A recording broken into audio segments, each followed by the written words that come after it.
Olá a todos, meu nome é Lucas Emanuel, eu sou aluno da disciplina de Dispositivos Eletrônicos do professor Jalbert e venho hoje junto ao meu grupo, que além de mim é constituído por Joab da Silva Bezerra e Ângelo Antônio, realizar a resolução da questão 2 do processo avaliativo da disciplina. A questão fala o seguinte: considere que você tem que projetar um circuito cuja tensão de saída está apresentada no gráfico da figura abaixo, esse daqui. O circuito possui uma fonte de alimentação senoidal, um diodo 1N4148 e um capacitor eletrolítico de 1 microfarad. Vamos inicialmente dispor esses componentes aqui no LT-Spice, que é o programa de simulação que foi escolhido para dar continuidade a essa questão. Bem, ele diz que o nosso circuito deve possuir uma fonte de alimentação senoidal, que vamos obter apertando a tecla V, um diodo 1N4148, que podemos encontrar teclando D, e por fim, um capacitor eletrolítico de 1 microfarad. Para o LT-Spice não haverá diferença de simulação entre capacitores eletrolíticos e cerâmicos. Porém, a fim de representar o comportamento eletrolítico do capacitor, podemos encontrar a simbologia adequada apertando P e procurando por POLCAP, que é o nosso capacitor, com a indicação de sinal positivo, típico de um eletrolítico. Vamos colocá-lo, apertando Ctrl R para rotacionar. Para ajustar os valores, vamos inicialmente começar com a fonte de tensão. Apertando a tecla direita do mouse, vamos em avançados, selecionamos a função seno e então configuramos uma fonte de tensão. Analisando o sinal que temos na saída desse circuito, percebemos que o sinal de saída se assemelha muito a uma fonte de tensão AC com valor médio 0, e amplitude de 10 volts, que foi deslocada em aproximadamente 10 volts para baixo, tendo um novo valor de tensão média, ou tensão offset, de aproximadamente 10 volts. Além disso, observamos também que essa pequena curva, logo no começo, no instante zero, se assemelha bastante a uma curva característica de carregamento de um capacitor. Todas essas características nos levam a crer que o circuito que deseja se montar é um circuito grampeador. Nesse caso, vamos configurar primeiramente a fonte de tensão AC. Como foi falado, a fonte de tensão de alimentação do circuito tem um offset de 0. A amplitude, se pudermos observar aqui, que está atenuada em decorrência da tensão de joelho, a tensão de polarização do diodo, é de aproximadamente 10 volts. Vamos colocar aqui. E por fim, a frequência. Observemos primeiramente um período dessa função, começando do 0 até o outro ponto 0 no crescimento. Nesse caso, o ponto está mais próximo do menos 8. Percebemos que um período dessa função equivale ao valor de 2 menos 1, 1 milissegundo. Convertendo para a frequência, sabemos que a frequência é o inverso do período, portanto, a nossa frequência será dada por 1 sobre 1 milissegundo ou 1 kHz, que vamos colocar aqui ao lado.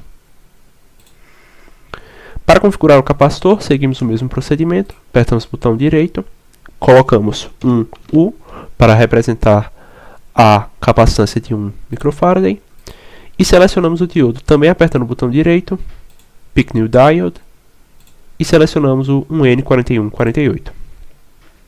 Para montar o circuito, apertamos W, selecionamos a função de fios e fazemos as conexões adequadas de acordo com o circuito grampeador, prestando atenção na polaridade desse diodo, que deve estar apontando para baixo, a fim que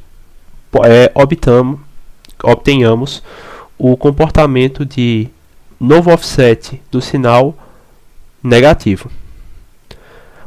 Ele também pede que identifiquemos os terminais de entrada, nesse caso são os terminais que estão conectados com a fonte, e saída do circuito, que nesse caso vão ser aqueles saindo do diodo. é importante notar que, a fim de simular, necessitamos colocar também um ground,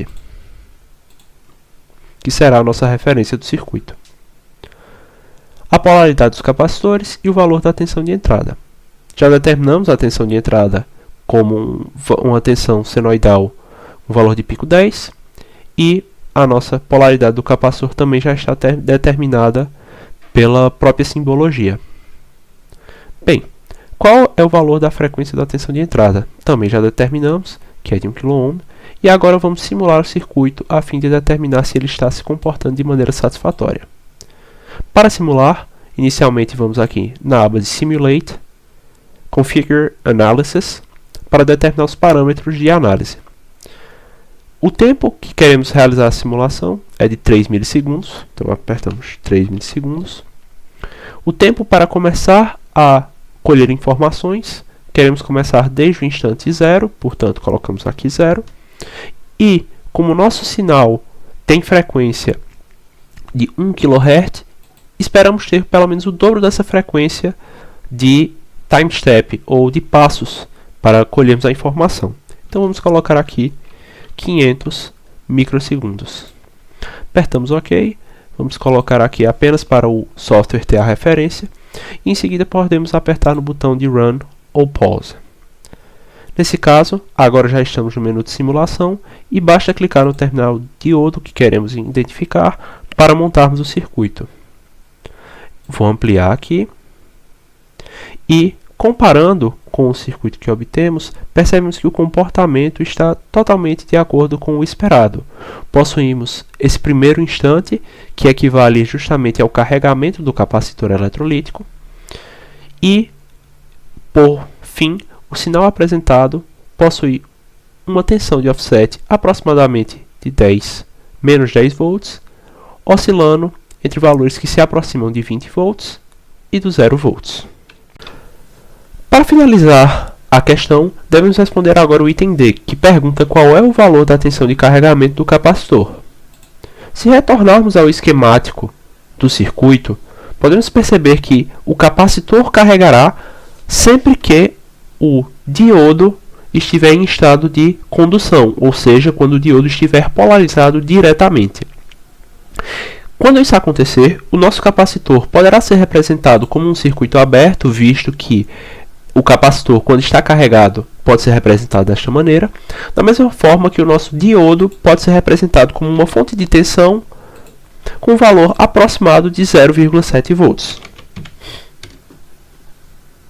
Por fim, para determinar qual é a tensão entre os terminais do capacitor carregado, ou seja, sua tensão de carregamento, vamos aplicar a lei de Kirchhoff das tensões. Saindo do terminal à esquerda, que como sabemos é o terminal positivo do capacitor, teremos uma queda de tensão seguida de um aumento. Essa queda no valor de 10 volts, definidos por conta do pico, e essa queda em relação ao diodo, que é de 0,7. Portanto, conseguimos determinar que nossa tensão de carregamento do capacitor é Vp menos a tensão de polarização direta, V1, do nosso diodo, ou seja, 9,3. Por fim, a letra E. Sabemos que o nome específico desse circuito, assim como foi falado no começo dessa resolução, é um grampeador de tensão. Eu agradeço a atenção disposta e com isso eu finalizo a resolução do problema.